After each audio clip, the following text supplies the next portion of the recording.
I'm Rose. I'm your physical therapist. I'm going to be assessing the circulation and blood supply in your lower extremities and your feet and ankles today. Okay? So we're going to be doing a couple of tests.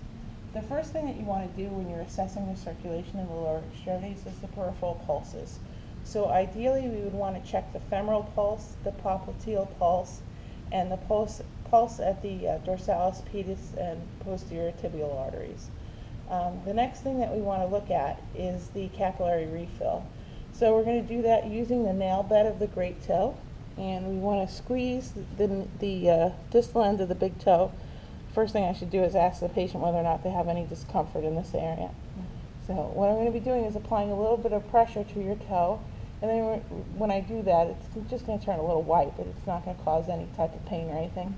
And we'll be observing how long it takes for the toe to return to a nice pink color. Okay? So I'm going to squeeze, and we have some white blanching here of the nail bed. And when I release, we should see it return to pink. Normal results for males is less than 2 seconds.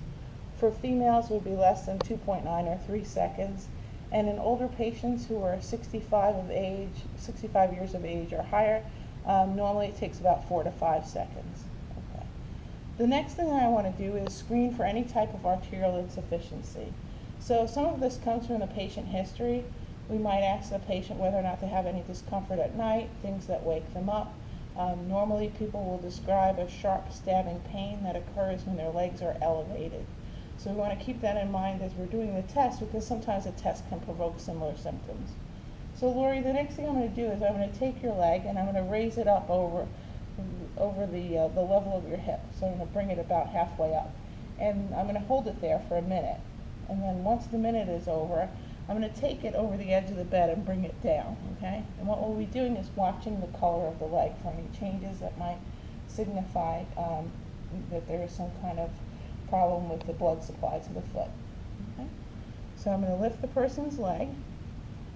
And I want to come up about halfway, and I want to make sure that my pressure is equally distributed so that I'm not causing any type of circulatory compromise because of compression. And I'm going to hold the leg in this position for about 60 seconds. As I'm doing this, I'm going to watch the bottom of the foot, because typically with gravity, the blood drains a little bit from the bottom of the foot. If she has good arterial supply, it should be able to combat gravity, and there shouldn't be much color change at all. If she has arterial compromise, what you might see is the bottom of the foot turn white, and we're not really seeing that. The other thing that might happen is that if she has significant arterial compromise, she'll develop some sharp stabbing pain or cramping, at which point I would obviously terminate the test.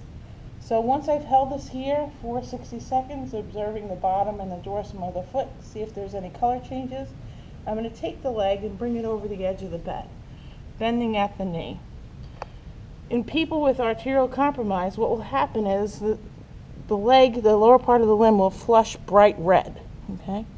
And that's because gravity is now assisting the blood in returning to the ischemic lower extremity. So we want to make sure that there's really no significant changes, so this would be a normal test. Okay? In patients, they will describe this position as something that actually alleviates their symptoms. So people with arterial insufficiency will often say that they have that sharp stabbing pain that wakes them up at night.